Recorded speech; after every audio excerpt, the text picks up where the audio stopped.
Take out all the parts from the packing box.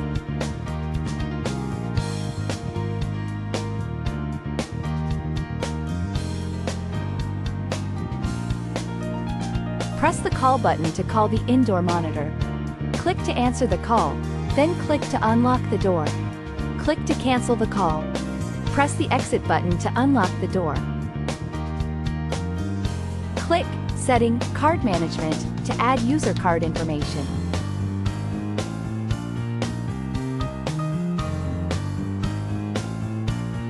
Use the user card to unlock the door.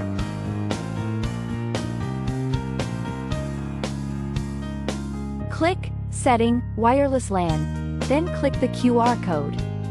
Use the Tuya Smart App to scan the QR code to add the device.